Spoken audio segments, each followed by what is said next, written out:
The story you are about to hear is true. Only the names have been changed to protect the innocent. Fatima Cigarettes, best of all long cigarettes, brings you Dragnet.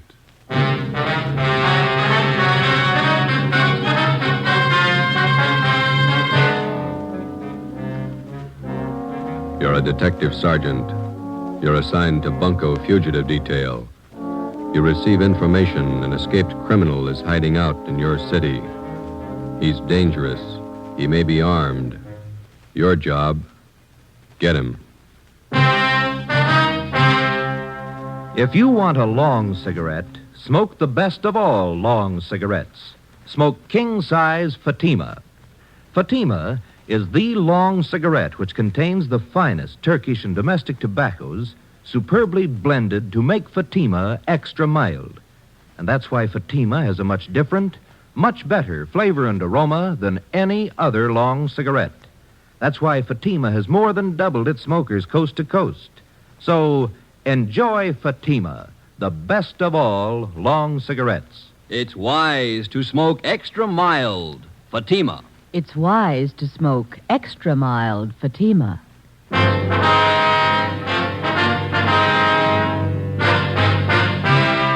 Dragnet, the documented drama of an actual crime. For the next 30 minutes, in cooperation with the Los Angeles Police Department, you will travel step by step on the side of the law through an actual case from official police files. From beginning to end, from crime to punishment, Dragnet is the story of your police force in action. It was Thursday, April 27th. It was warm in Los Angeles. We were working a night watch out of Bunko Fugitive Detail. My partner's Ben Romero. The boss is Blaine Steed, captain of Bunko Fugitive. My name's Friday. I was on the way back from communications, and it was 6:45 p.m. when I got to room 38, squad room. Hi. How are you? How about some dinner? Well, we got one to check out first. Here's the teletype. Skipper just brought it in. Thanks. From San Rafael, huh? Pick up and hold for this department one Alfred Garvey. Wanted for suspicion, forgery, robbery. This man poses as a fingerprint expert from San Rafael Police Department. Here's his mug pulled from the Record Bureau. Mm-hmm. We're informed Garvey is registered at the Fair Deal Hotel, your city. Where's that? Over near First and Broadway. Yeah. Please advise us on his arrest, and officers will arrive with warrant signed. Chief Police Frank Kelly, San Rafael, California. Shouldn't take long to pick him up.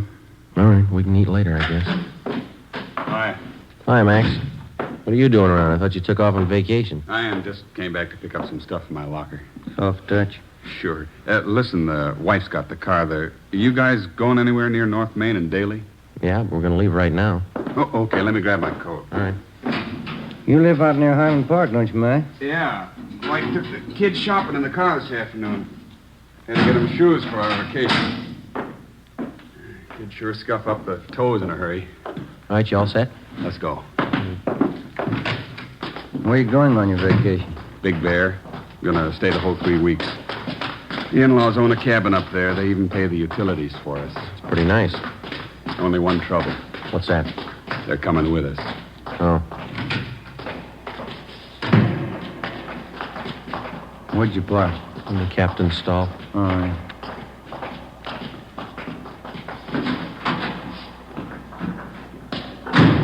All right, in the back. Okay.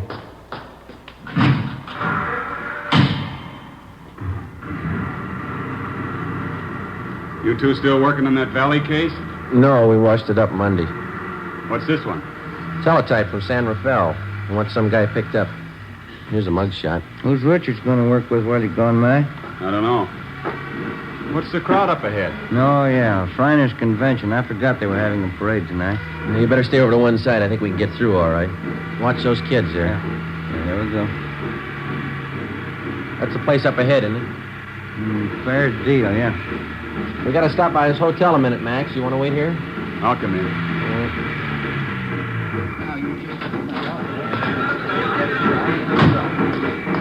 It's a big turnout for the parade, huh? Yeah, it's a big crowd. Fair Deal Hotel. Look at those rates. 35 cents a day, $2 a week.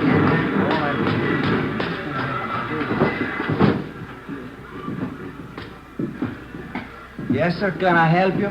Police officers, would you look at this picture, please? All right. Maybe registered as Alfred Garvey. Garvey sure came in yesterday. The picture makes him look old. Is he in now? Well, let's see. Garvey, room 307. The key's gone. He must be in. Thank you. Yes, sir. Elevator's down there at the end of the hall. Okay. The elevator's in use. Let's take the stairs. I'll wait for you here. I want to see the parade. Okay, Max. I've never seen it to fail. It's Stairs. Every time my arch is hurt, we get a thief to check who lives upstairs. just one more flight. Yeah.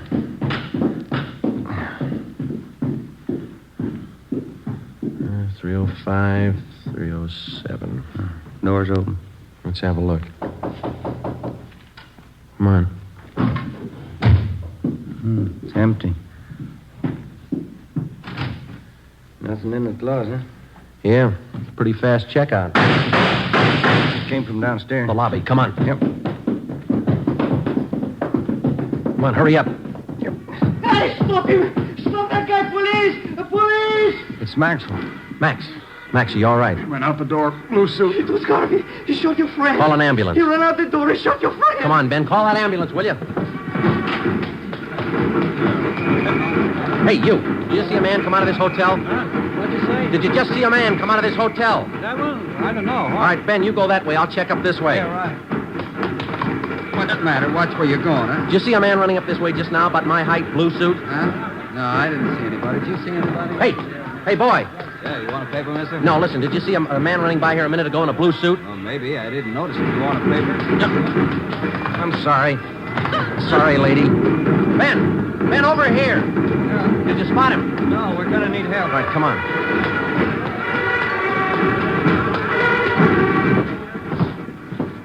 I called the ambulance. You better help your friend. He's bleeding. I don't know what to do. Ben, get a hold of communications. Get some help out here. Right. The guy came down in the elevator. It was Garvey. Your friend tried to stop him. Garvey shot him right in the face. All right, stop yelling, He was huh? terrible. Now, look, he's bleeding. You better do something. Will you shut up? Max, how is it? Chest hurts. Yeah, all right, easy, huh? Garvey came out of the elevator fast with a gun. All right, take it easy now. Joe, I got communications there blocking off the area. That's fine. Watch that front door. Will you keep those people out of here? Yeah. Chest. I'll be here in a minute, boy. Call the wife, Eleanor. Ambulance is here. Yeah. He looks bad. Well, he's not going to get any worse. He's dead.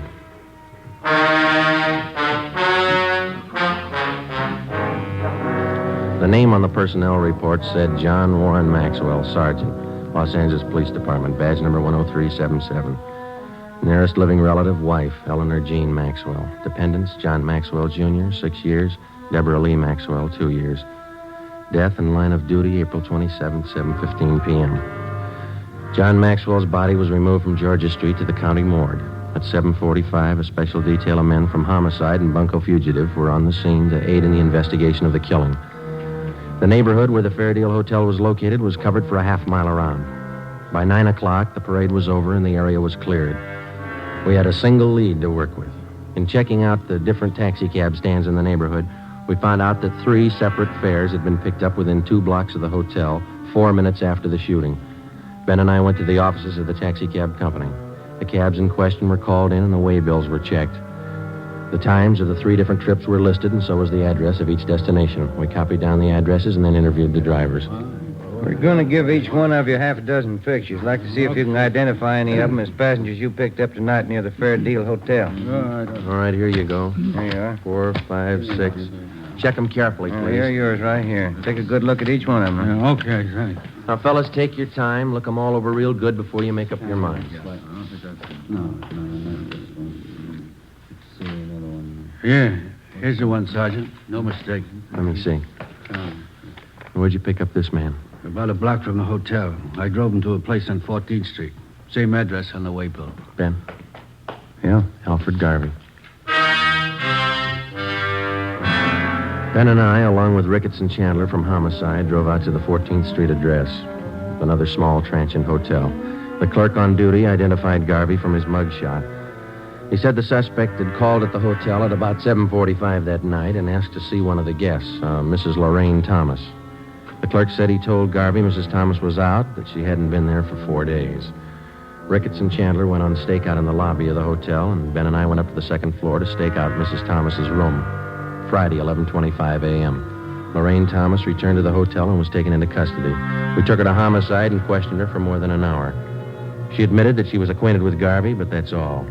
1 o'clock. We went to Clifton's cafeteria for lunch. Here, take this tray. Thanks. Silverware? Get here a little earlier, you wouldn't get it. Look at that line running clear out to the street. You were the first one he ran to after the shooting. Oh, Garvey doesn't have many friends in Los Angeles. Maybe that's why he looked me up. I'll have the mixed green salad, please. What kind of work does Garvey do, do you know? He told me he was in the Merchant Marines. Coleslaw? Some of that potato salad, please. Do you know what he does in the Merchant Marine? He told me a steward. French dressing, please. Do you know any of his friends in town? No, I don't. Rye bread. Can I have an extra butter, please? French roll. What kind do you want, Ben? Now, give me some of those biscuits. Thank you. Does Garvey usually stay at the Fair Deal Hotel when he's in town? I don't know. That split-piece soup sure looks good, doesn't it? We told you that the police up north were looking for him. Yeah, I know you did. Like I told you, I've been out with him a few times. That's all I know about him. He must have introduced you to some of his friends. I'll have the prime ribs there, rare. That piece there. How about it? Did you ever meet any of his friends? Yeah, one or two. No gravy. Meatloaf, brown gravy. Remember any of the names of his friends? I just met him, that's all. I don't remember. Let me have a roast turkey. Go kind of heavy on that dressing, will you? Did you ever go out with any of them? No. Why do you think Garvey went to your hotel after the shooting? I don't know. Maybe he figured you'd hide him. I don't know why he should. He killed a man and headed straight for your place. Doesn't make you look too good. I can't help that. I like some of those string beans, please. Miss Thomas, you know it's going to go hard on you if you're holding back information on Garvey. I'm not. Why don't you take some of that summer squash, Joe? It's good for you. Well, I can't eat that much. When'd you first meet Garvey? About 3 years ago, up in St. Helena. You might as well keep your nose clean. How do you mean? We're going to reach you, Miss Thomas. You might as well tell us all you know. Look, if Garvey's killing people, I don't want to have any more to do with him. We do. Now, where is he? I told you, I don't know. Squash, please. You said you had a little boy, didn't you, Miss Thomas? Do we have to talk about it now? I thought we were going to have lunch. How old's your little boy? He's 7 years old. Where is he now? He's in school up in San Francisco. Isn't his line going awful slow? It's lunchtime. You know that cop that Garvey killed last night? Mashed potatoes, country gravy. Did you hear what I said? Yes, I know he killed a cop. He had a little boy, too. There's nothing I can do. No potatoes, thanks. Yeah, there's something you can do, Miss Thomas. You can tell us where Garvey is. If I knew, I'd tell you. French fries, please. You're kidding us, Miss Thomas, but we're not going to kid you. You know a lot more about this than you're telling us. Maybe I do, but I'm scared. Who are you afraid of? Look, why can't you count me out of this? I don't want any part of it. You're in all the way. The only way you're going to get out is to tell us what you know. He'll kill me. Suppose something happens to me, nobody's going to worry about my kid. You don't have to worry. He's not going to find out. No dessert, please. They'll both kill me. Both? Who's the other one? Well, what's the use? Trouble, no matter what you try to do, nothing but trouble. Garvey's working with somebody, is that it? His name's Jack Fleming. Yeah? They made me promise to cover for him. Give him a place to hide out whenever the heat was on. Then you know where they are. No, I don't, and that's the truth. Why do they need a place to hide out? You said Garvey killed a cop. What about Fleming? Hey, Joe, you better move along there. Oh, I'm sorry. What about Fleming? We're going to pull some jobs. All right, we can skip the dessert. Come on. I'll take a check for all of them. Let's go. What kind of jobs? Where? Hold up. Tomorrow night. Three Kings Liquor Store out in Wilshire. Let's sit down. They're both the same, Garvey and Fleming. They can't hold a gun without using it. Here's the table. Oh, you dropped your tray. I'll get you some more. Don't bother. I'm not hungry anymore.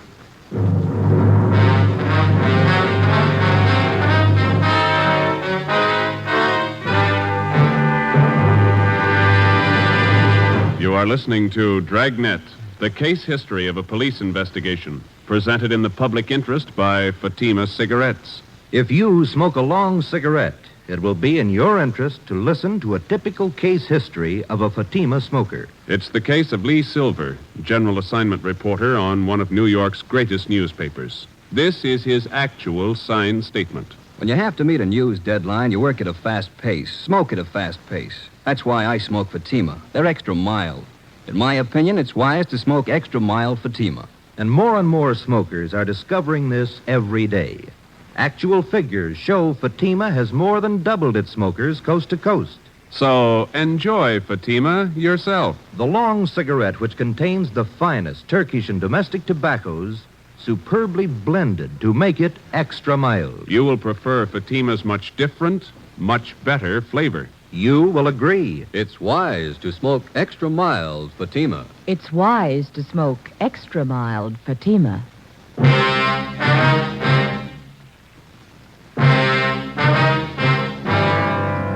Saturday, April 29th.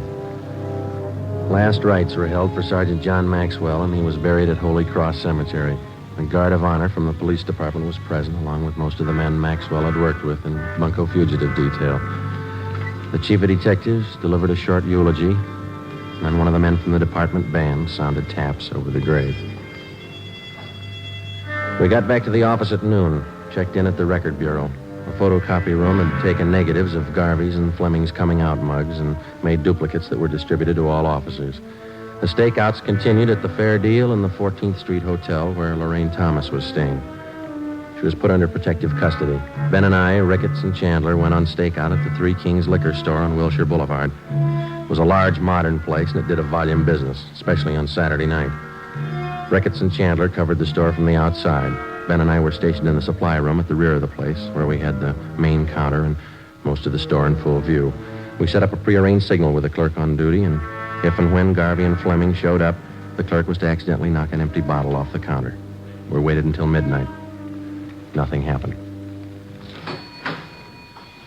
It's the first customer in half an hour. It's kind of slow. Yeah. Wait a minute. Here comes another one. No sale. It's a woman. Bottle of muscatel, please. The clerk sure got the jitters. Well, I'll put in with him. Well, I could go for a hamburger. What did you eat dinner? I wasn't very hungry then. Oh, I got an almond bar. You want it? Yeah, thanks. Wait a minute. Another customer. Yeah, man. Can't see his face too well with that hat on, can you? That's Fleming. Come on. Police officers, get your hands up. Watch it, Joe. You hit him. He's going out the front. Come on. Ricketts and Chandler stopped him. Yeah, he's down. Watch him. Get the gun. Yeah. Yeah, here it is. That's Fleming, all right. Ricketts, call an ambulance. What's the score? Well, looks like one in the shoulder and legs, too. What about Garvey? I don't know. What do you think? Fleming stopped all the slugs. Yeah. Let's ask him.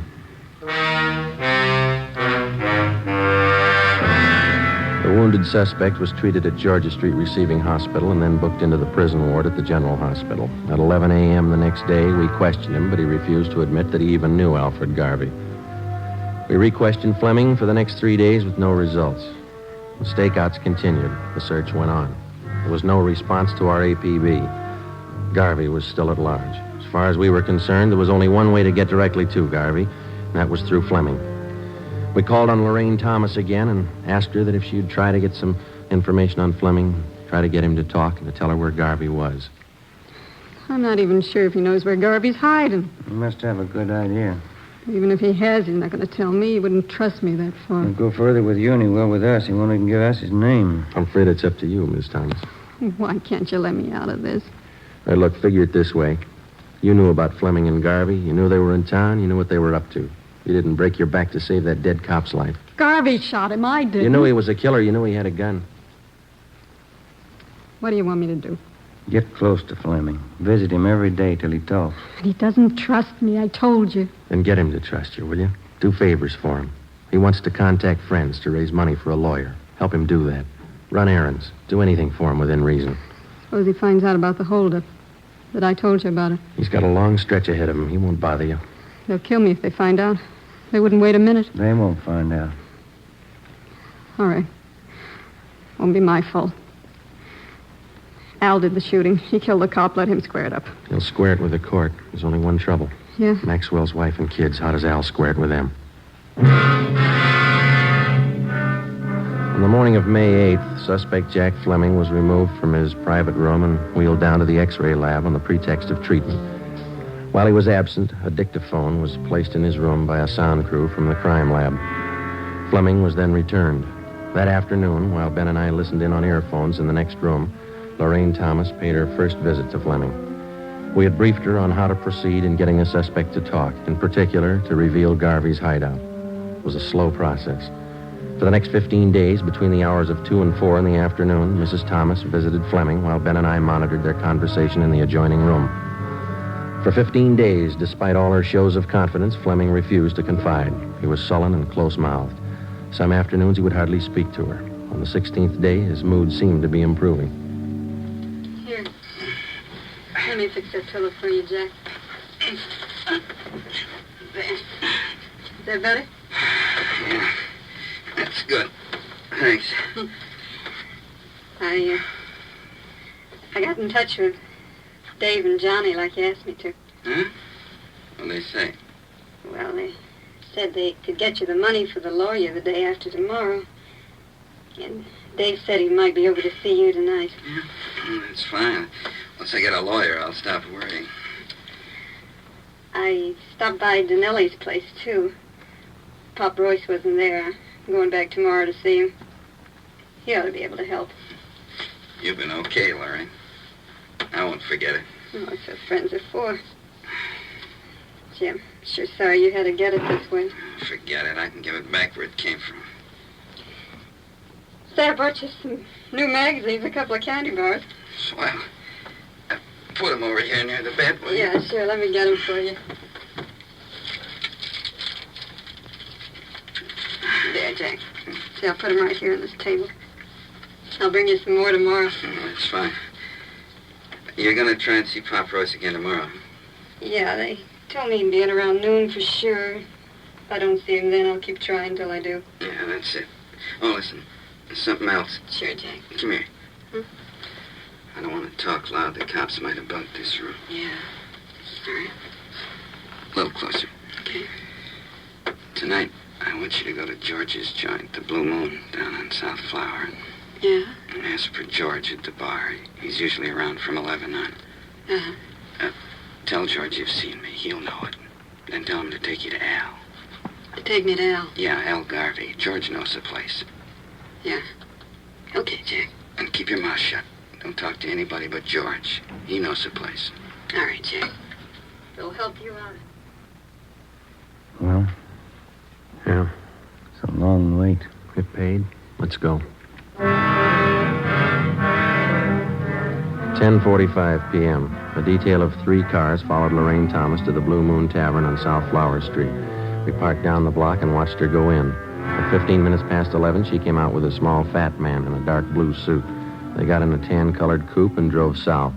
The cruiser cars, using 3-way radio, tailed the coupe alternately out through the Echo Park area and then back to the starting point at the Blue Moon Tavern. Lorraine Thomas went back into the bar with a man and 20 minutes later came out, caught a taxi, and took it to her hotel on 14th Street. We drove back to the office. It was 5 minutes past 1 a.m. That's it? I get it. Bunko Fugitive, Friday. Lorraine Thomas, Sergeant. He showed me the place George did. Where? We drove past it. 1032 Alamo, apartment 3. Is Garvey there now? No. George said he's supposed to be there tomorrow in the afternoon, 5 o'clock. George said I'll have to go alone. Are they watching the place? I think so. Garvey's staying with another man. They got guns. You know where Garvey is now? George wouldn't tell me. We can't afford to tip our hand. How do we know Garvey will be there at 5 o'clock tomorrow? That's just it. We don't. May 9th, 3 p.m. An immediate stakeout was placed at the suspected hideout. A detail of 20 plainclothesmen began filtering into the neighborhood in the vicinity of 1032 Alamo Street. The 3-story apartment house at that address was checked thoroughly and then covered on all sides. Apartment 3 on the first floor was checked out, too. It was registered to a Thomas King, whom the manager identified as Alfred Garvey from his mugshot. To avoid pedestrian casualties, we toured the immediate vicinity between 3 and 4:30 that afternoon, advising residents and storekeepers to clear the street and stay inside. At 4:35 p.m., the men in the detail took up their assigned positions. We waited. Hold that light, will you, Jim? Yeah. Thanks. Awful lot of trouble for that punk Garvey. Be more trouble if he doesn't show. No such luck. Tan coupe coming down the street behind us. Same one we tailed last night. A girl driving. There's 2 guys with him. Well, Garvey's one of them. They're pulling up. Ready? Now, wait a minute. All right, let's go.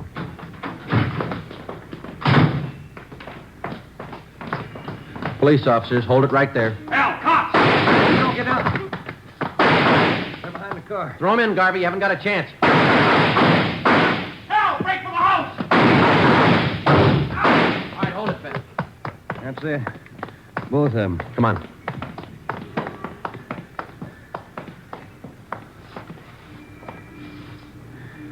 Both dead. Garvey, the other guy.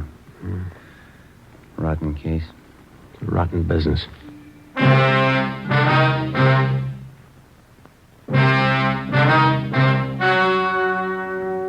The story you have just heard was true. Only the names were changed to protect the innocent. On August 2nd, trial was held in Superior Court, Department 93, City and County of Los Angeles, State of California. In a moment, the results of that trial. It's amazing how many long cigarette smokers are changing to Fatima. Here is the actual report. From coast to coast, king-size Fatima has more than doubled its smokers. Yes, more and more smokers every day are discovering that Fatima is the best of all long cigarettes. Long cigarette smokers find Fatima has a much different, much better flavor and aroma. Long cigarette smokers find that Fatima is extra mild because it's the long cigarette which contains the finest Turkish and domestic tobaccos superbly blended to make it extra mild. So enjoy extra mild Fatima. Best of all long cigarettes. It's wise to smoke extra mild Fatima. It's wise to smoke extra mild Fatima.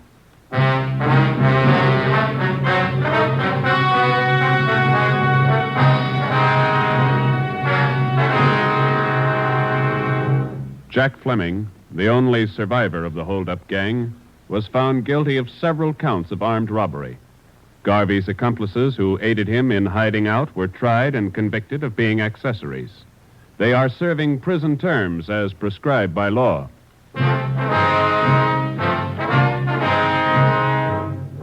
You have just heard Dragnet, a series of authentic cases from official files. Technical advice for Dragnet comes from the Office of Chief of Police W.A. Wharton, Los Angeles Police Department. Fatima Cigarettes, the best of all long cigarettes, has brought you Dragnet from Los Angeles.